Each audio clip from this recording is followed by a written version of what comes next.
अध्याय का विवेचन दे रहे हैं। आज हम 13वें श्लोक के आगे का विवेचन प्रस्तुत कर रहे हैं, जिसका प्रारंभ कल हमने संक्षेप में प्रस्तावना के रूप में किया था। परमात्मा की प्रियता के बारे में आज छोटा सा एक मनोवैज्ञानिक चिंतन है कि हम सब चाहते हैं कि परमात्मा के हम प्रिय हो जाएं, परमात्मा हम पर कृपा करे, परमात्मा हमारी सारी समस्याओं को हल करे, सुने हमारी। और ये मनोविज्ञान खाली परमात्मा के साथ नहीं होता है। कोई भी बड़ा, कोई भी सशक्त व्यक्ति, प्रभावशाली व्यक्ति, हमारी तो ये हम संसार में है, हमारी निश्चित रूप से मनोकामना रहती है कि हमारे दिन प्रतिदिन में जो हमारी उलझने हैं, काम है, उसको सुलझाने वाला कोई हमारे पास हो तो बड़ा अच्छा है।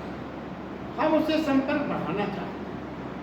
या जैसे कोई शासकीय नौकरी में या कहीं भी सर्विस में रहा हो, वो अपने बॉस को चाहता है कि किसी तरह इसको प्रसन्न करे। या कोई ऐसा आपका प्रिय रहा हो जिससे आप संपर्क बढ़ाना चाहते हैं, तो आप अपने कुछ स्वभाव में ऐसा चाहते हैं जिससे उसका आकर्षण आपकी तरफ बढ़े। तो सबसे पहले आप क्या प्रयास करते हैं? आप उसकी ये जानने का प्रयास करते हैं कि उसे क्या क्या पसंद है, वैसी वैसी कुछ आदतें में अपनी बदलना, जिससे वो मेरे निकट आ जाए। मगर देखिए फर्क क्या है, आपका बॉस हो या आपका कोई प्रिय हो, सीधे सीधे आप उससे नहीं पूछ सकते कि आपको क्या प्रिय है, मैं वैसे ही करने लग। किसी अधिकारी से आप पूछ सकते हैं। और फिर आप क्या करेंगे? किसी उसके निकट से, जैसे अगर शासकीय मसूदे उसका पीए हो या जो उसके पास का कोई हो सबॉर्डिनेट, उससे आप पूछेंगे भाई जरा बताओ साहब को क्या क्या पसंद है, हम वैसे ही अपना थोड़ा सा चेंज करें, आचरण करें। हमारा भगवान कृष्ण की और गीता की जो विशेषता है वो ये है कि भगवान कृष्ण आपके ऊपर कृपा करना चाहते हैं, वो आपके प्रिय बनना चाहते हैं। आपसे भी अधिक चिंता अपने पास बुलाने की उन्हें है। वो ये चाहते हैं कि आप 1 कदम 2 कदम 4 कदम तो आगे बढ़िए, बाकी से सारे कदम न चलिए।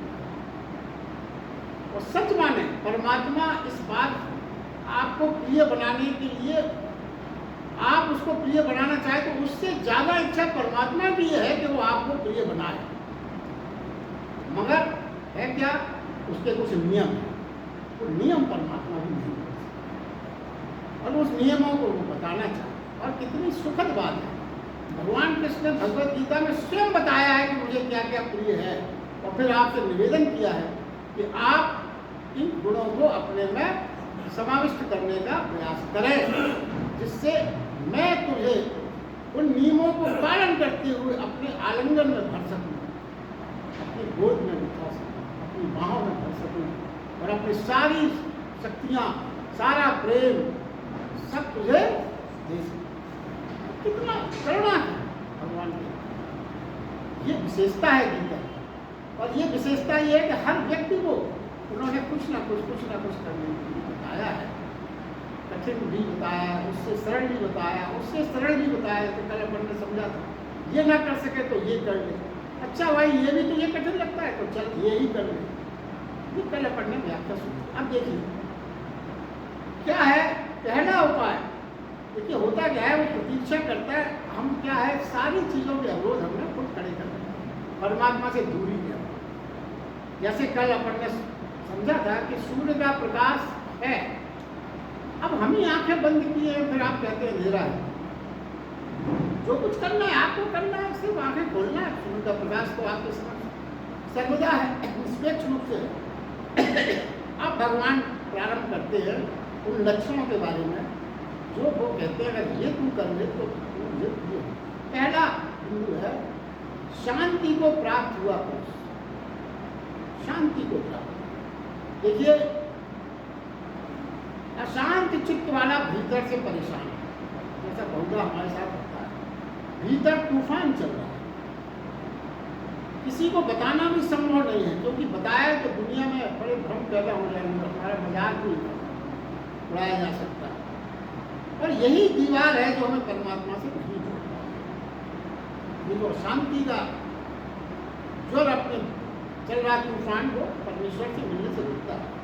परमात्मा में हमारे बीच में तूफान है अशांति का, विचार का, विक्षिप्तता का, पागलपन का, ये हट सके तो ही हम शांति को प्राप्त कर सकते। ये जो तूफान चल रहे हैं तमाम तरह के, वो हटाना पड़ेगा। और शांति को कौन प्राप्त होगा? शांति को ही प्राप्त होगा जो ध्यान से चले, विचार शून्य हो, प्रेम में डूबकर प्रेममय हो जाए, विचार भाव बन जाए और भीतर की यह अवस्था शांति पैदा करे। देखिए यहाँ जितने भी बिंदु आ रहे हैं, जो लक्षण भी बताइए, तो पहला लक्षण बताया गया, अगर कोई चिंतक या कोई विद्वान होगा तो इस पर किताब लिखी जा सकती है एक एक बिंदु के ऊपर, मगर आपको सिर्फ संक्षेप में इशारे किए जा रहे हैं। ये बहुत गहरे और बहुत महत्वपूर्ण तथ्य हैं कि भगवान इतनी आसानी से अपन को संक्षेप में कह रहे हैं। दूसरा बिंदु है हर सब प्राणियों में द्वेष भाव से रहित होना, सब प्राणियों से द्वेष भाव से रहित होना। देखिए जिस क्षण हमारा चित्त शांत होगा, पहला शब्द जो बताया, जिस क्षण हमारा चित्त शांत होगा द्वेष भाव तत्काल समाप्त हो जाए, क्योंकि हम शांत रह ही नहीं सकते अगर हम किसी के प्रति द्वेष रखते हैं। तो जैसे ही आप शांत हुए तो द्वेष भाव अपने आप समाप्त हो जाएगा। जिससे द्वेष होता है वही तो अशांति का कारण बनता है। अगर आप किसी के प्रति द्वेष रखोगे तो वही तो अशांति का मूल कारण है। और अगर आपका चित्त अशांत हुआ, शांत हुआ, तो द्वेष को अपने आप समाप्त होगा। अगला बिंदु वो कहते हैं स्वार्थ रहित, सबका प्रेमी, हेतु रहित दयालु, हेतु रहित दयालु।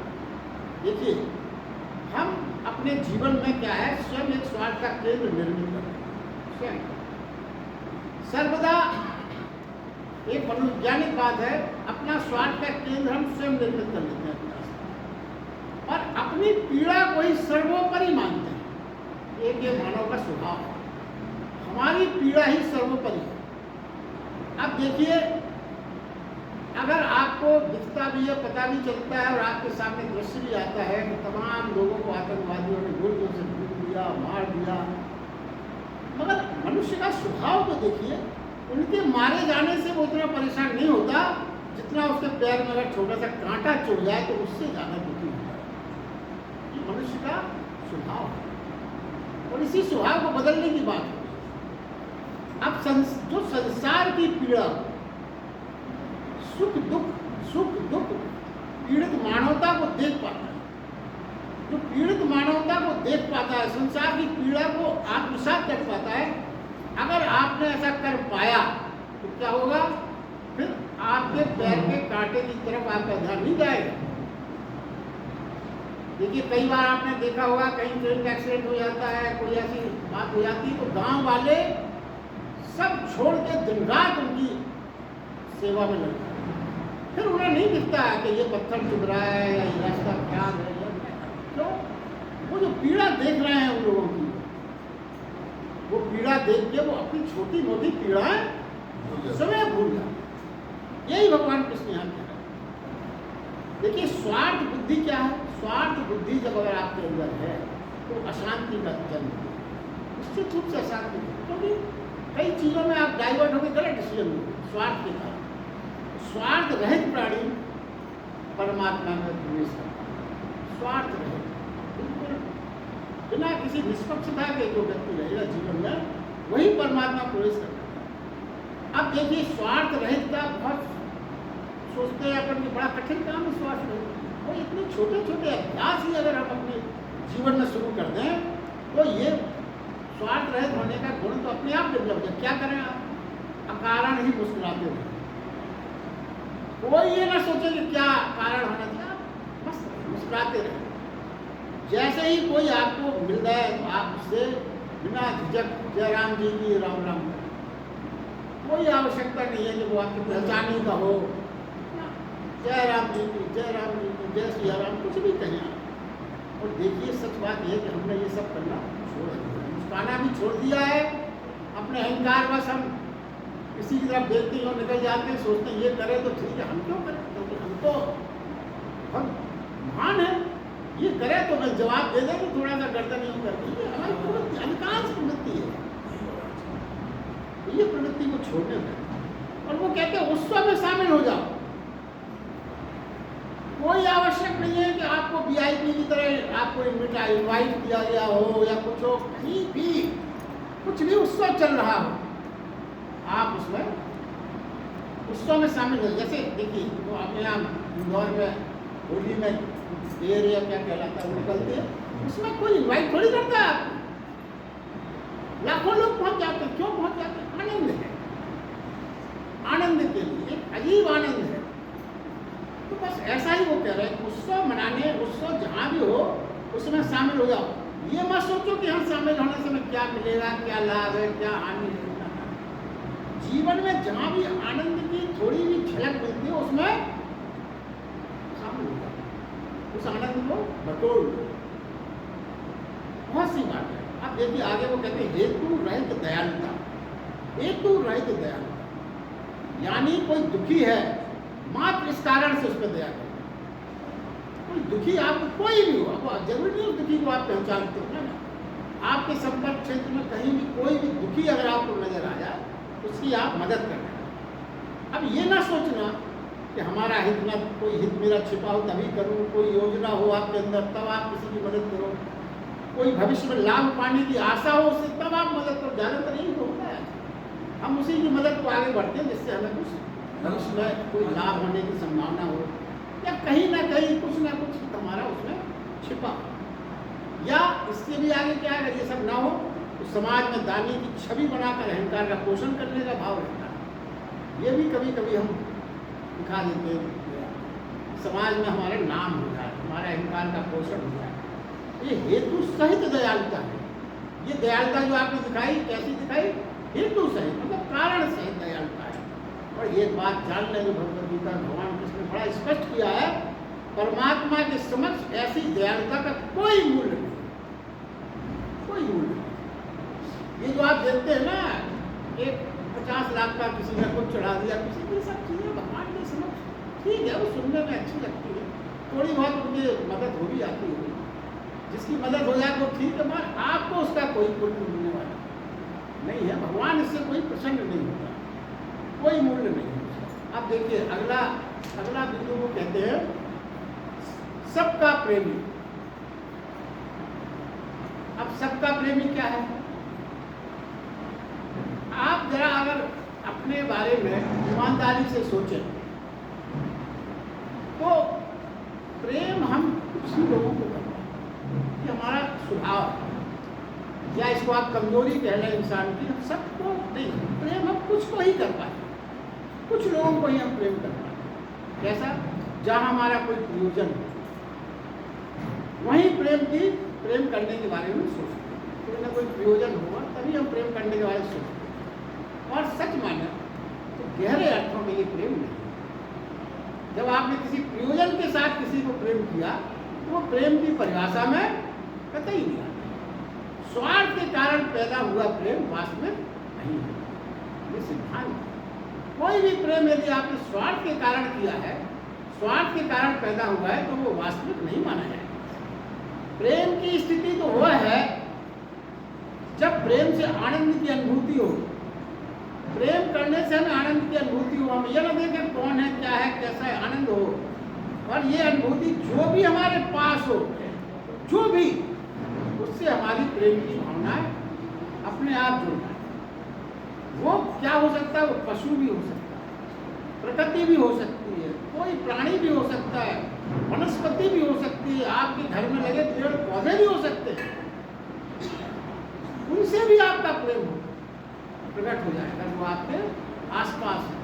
और कई लोग तो मैंने ये जाना है, देखा है, कि वो कहते हैं हम पौधों से बात करते हैं, आपको अंदाज नहीं है।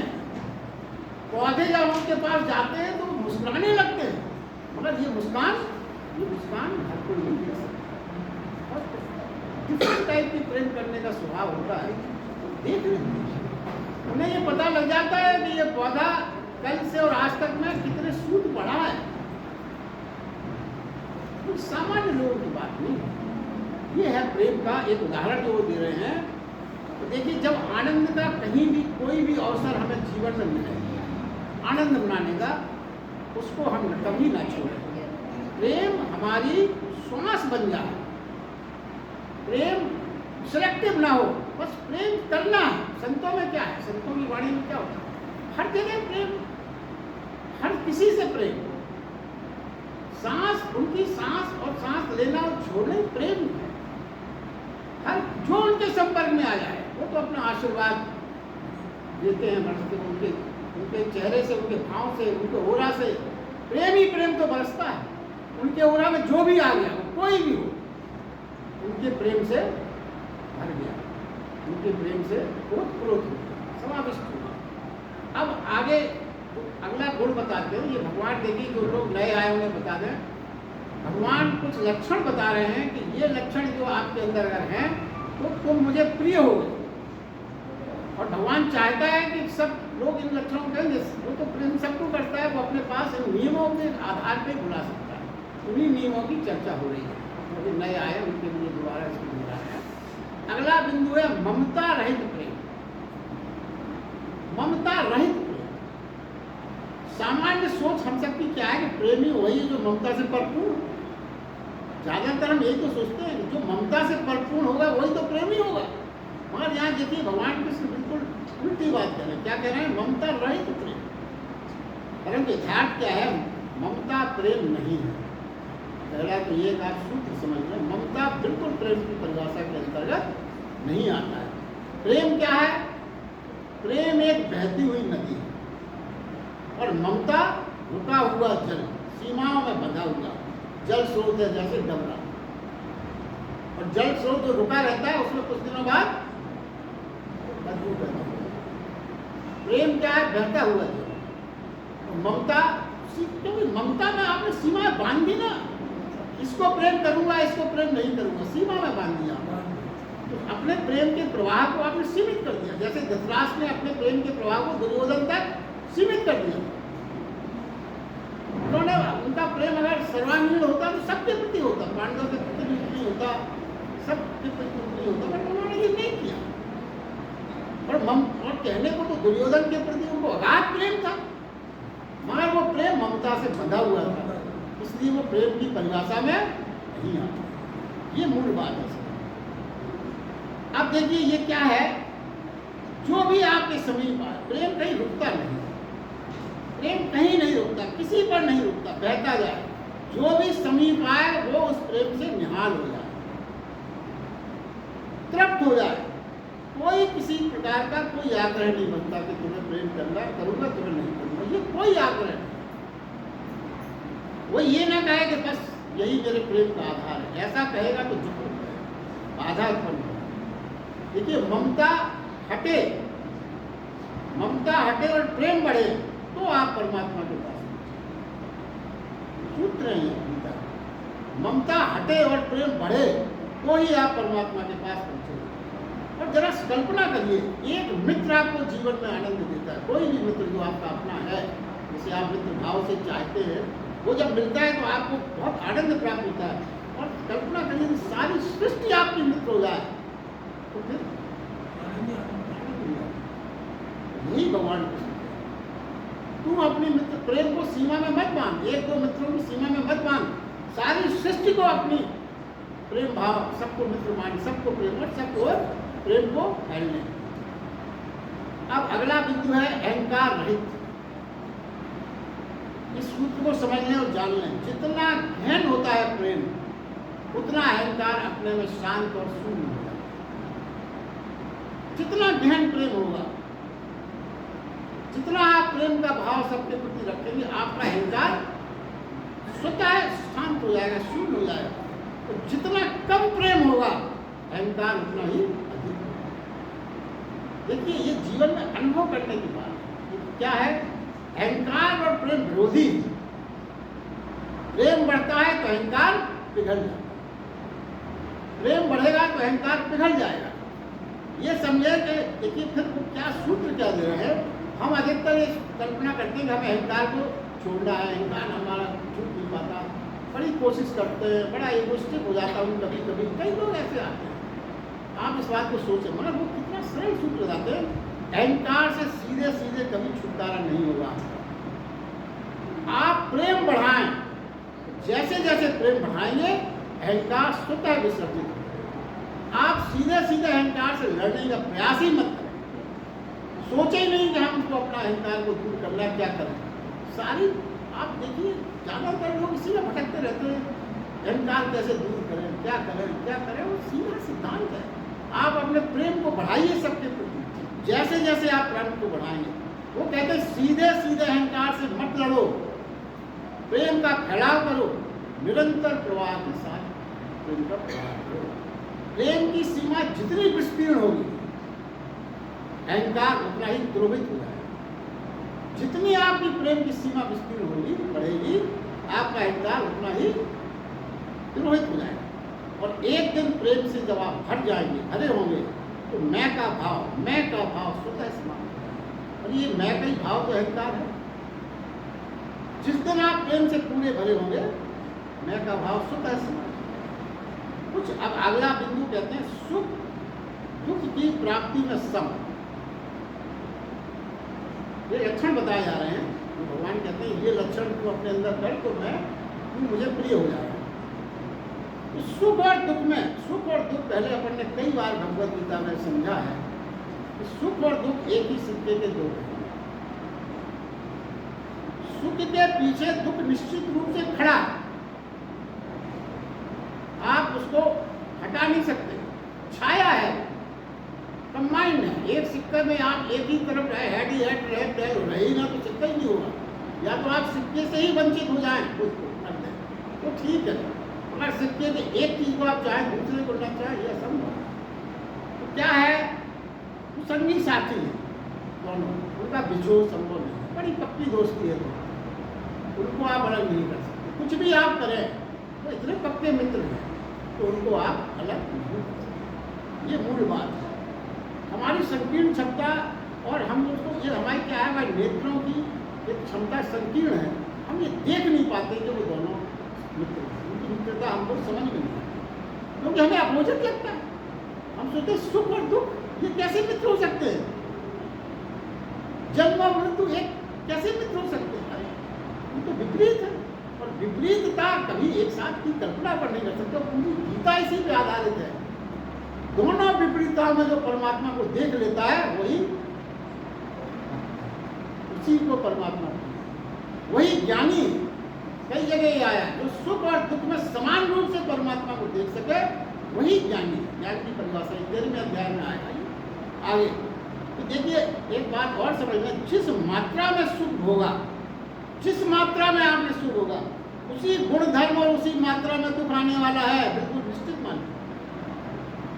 यदि दुख कम करना है आपको तो पहली चीज क्या करना पड़ेगी, सुख को कम करना, जिसके लिए हम तैयार नहीं। मगर सूत्र है, सूत्र भगवान नहीं बदल सकता, नियम भगवान नहीं बदल सकते। यदि आपको अपने दुख कम करना है तो सुख कम करना पड़ेंगे।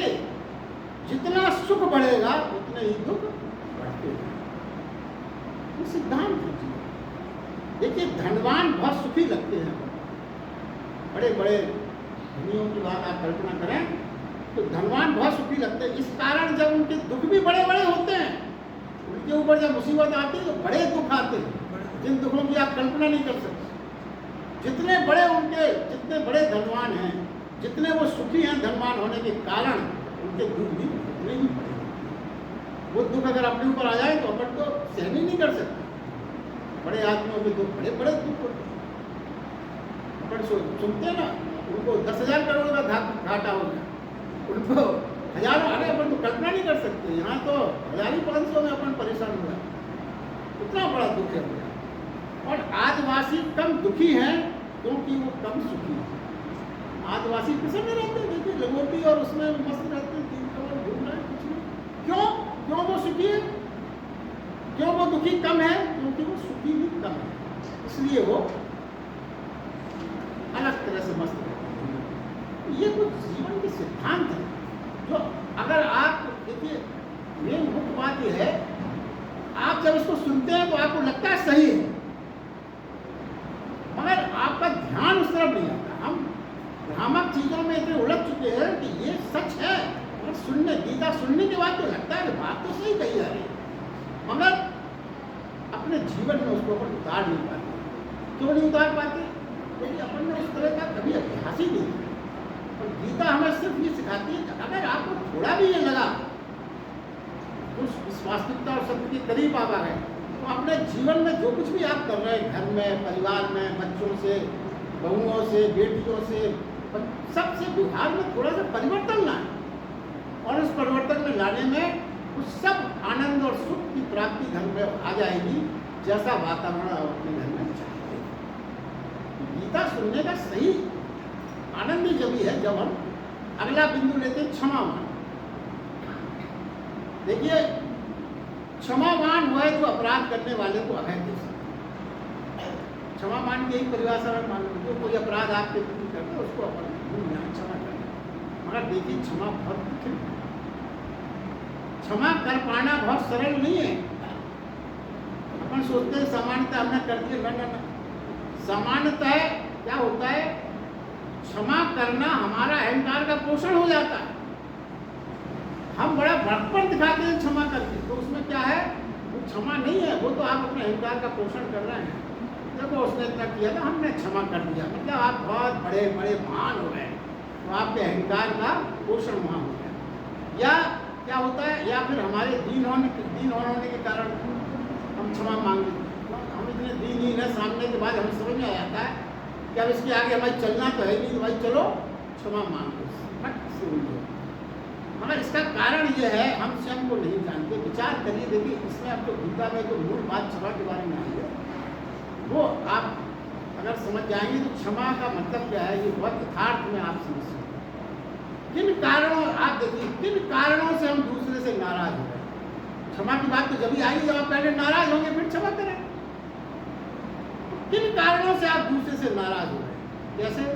जैसे उसका क्रोध का भाव, उसने आपके प्रति क्रोध दिखाया तो आप नाराज हो रहे हैं। कोई ऐसी अभिव्यक्ति उसने कर दी क्रोध की, या गलत बात कुछ कह दो, आपके प्रति घृणा रखी उसने, बैर रखा उसने, द्वेष रखा उसने, वासना की अभिव्यक्त कर दी। ये सब बातें अगर कोई हमसे करता है तो हम नाराज हो जाते हैं। क्रोध मतलब हमने गुस्सा हो जाता है। मगर जरा ये आप विचारें, देखिए बहुत इंपॉर्टेंट बात भगवान कृष्ण करें, ये विचारें कि क्या ये सारी दुष्प्रवृत्तियाँ जिनके कारण हम नाराज हो रहे हैं, क्या हमारे अंदर मौजूद नहीं है? जिन कारणों से हमें बुरा लग रहा है, जिन कारणों से हमें गुस्सा आ रही है, वो दुष्प्रवृत्तियों के कारण ही आ रही है ना। उन दुष्प्रवृत्तियों की जो लिस्ट अभी बताई थी, आप विचार करिए क्या वो दुष्प्रवृत्तियां आपके अंदर मौजूद नहीं है, जिनके होने के कारण हम दूसरों से रुष्ट हो रहे हैं। वो दुष्प्रवृत्तियां देख के तो हम रुष्ट हो रहे हैं, जब उसने हमसे साथ कोई अभद्र व्यवहार कर दिया, तो क्या वो दुष्प्रवृत्तियां हमारे भीतर नहीं है? इसको विचार करें आप, जरा विचारें। और फिर इसके बाद क्या है, उनके कौन सा ऐसा पाप है जो हमने करना ना चाहा हो, भले ही हम कर ना पाए। देखिए भगवान कृष्ण यहाँ ये कहते हैं पाप कई प्रकार से संचालित होते हैं। कई पाप हम करना तो चाहते हैं मगर कर नहीं पाते, मगर वो भी पाप की श्रेणी में आ जाता है। कौन सी ऐसी गलतियां हैं हमने करना ना चाहा, किया हो या ना किया हो, ये अलग बात है। मगर यदि हम ये सोच लें कि हमारा रूप जो है वही तो दूसरे का रूप है, जो दुष्प्रवृत्तियां, जो गलतियां, जो भाव हमारे अंदर हैं, जैसे हमें वैसे ही तो वो है, कोई फर्क नहीं है दोनों में। तो फिर क्या होगा, ऐसी कोई भूल नहीं होगी जो मुझसे ना हो सकी हो। ये बात अलग है, इस समय वो भूल कर रहा है, कभी आप भी वही भूल दोहराओगे। ये नहीं है कि आपसे नहीं होगी भूल, एक्स ने आपके साथ किया, आप भी किसी वाई के साथ करते होंगे, वही चीज है, वही गलती है, वही बात है। तो क्या है, अगर यही भाव है, अगर आपके अंतस में व्याप्त हो जाए, तो ये बोध हो कि जो श्रेष्ठतम और निकृष्टतम हमारे अंदर है, जो श्रेष्ठतम और निकृष्टतम हमारे अंदर है, वही दूसरे के अंदर भी है। वही श्रेष्ठतम निकृष्टतम दूसरे के अंदर है, तो अपने आप आपके अंदर क्षमा का भाव पैदा होगा। ये सब तो हम भी करते हैं, ये इसमें क्या गलती सब बातें आप अपने आप स्वतः रूप से क्षमा का भाव आ जाएगा। अन्य तत्वों पर अगर विचार करें, अंत में भगवान कृष्ण ये कहते हैं योग से युक्त हुआ योगी। निरंतर लाभ हानि में संतुष्ट, मन और इंद्रियों को बस में किए हुए, मेरे में दृढ़ निश्चय वाला, मेरे में अर्पण हुआ मन बुद्धि वाला, ऐसा भक्त मुझे प्रिय है। तो उपरोक्त मार्ग परमात्मा तक पहुंचने का है। इन गुणों को गहरे से यदि आप समझेंगे तो प्रभु की मिलन की चाह अपने आप आपको पैदा होगी। सीधे सीधे परमात्मा की फिक्र न करें। ये मूल सतत गई जो बातें बताई गई, उसका सार ये है कि सीधे सीधे अपन क्या डायरेक्ट परमात्मा से मिलना चाहते हैं। भाई ये काम है, आप करिए, आइए कीजिए और प्रार्थना कर रहे हैं, आपको डायरेक्ट मिलना चाहते। वो ये कहते हैं सीधे सीधे आप परमात्मा की फिक्र बिल्कुल ना करें। यदि उपरोक्त गुण आपके पास आ गए तो परमात्मा स्वयं चलकर आपको उपलब्ध हो जाएगा। आप मत बुलाइए उसको, मत उसकी फिक्र करिए। वो कहते हैं उपरोक्त गुण जिनकी चर्चा अभी की है, उसको आप अपने अंदर आत्मसात कर लें, उसके अंदर अंकुरित कर लें। परमात्मा ये कहते हैं कि फिर मुझे खोजने की जरूरत नहीं है, फिर मैं स्वतः तेरे पास आ, और वो तो तैयार बैठा है आपके पास रहने के। 2 कदम आप आगे तो बढ़ाइए। पहला कदम ही नहीं बढ़ा पाते हैं, पर जन्मों जन्मों तक नहीं बढ़ा पाते। यही तो परेशानी है। बस एक सूत्र और कह के आज की बात पूरी करते हैं। ठीक जीवन, शुरू में कहा था ना, ठीक जीवन, ये जो बातें की गई ये क्या है? सब ठीक जीवन। ठीक जीवन ही प्रभु की ओर मिलता है। ठीक जीवन ना होना प्रभु से दूरता है। बस इतना समझ। हम सब चाहते हैं कि प्रभु की ओर बढ़े, उसके लिए आपको अपना जीवन ठीक करना है और कोई रास्ता नहीं है। कोई तंत्र मंत्र, कोई गुरु, कोई भी तमाम ये घूमते रहते हैं, उनकी कोई चमत्कार आपको प्रभु के पास नहीं ले जा सकता।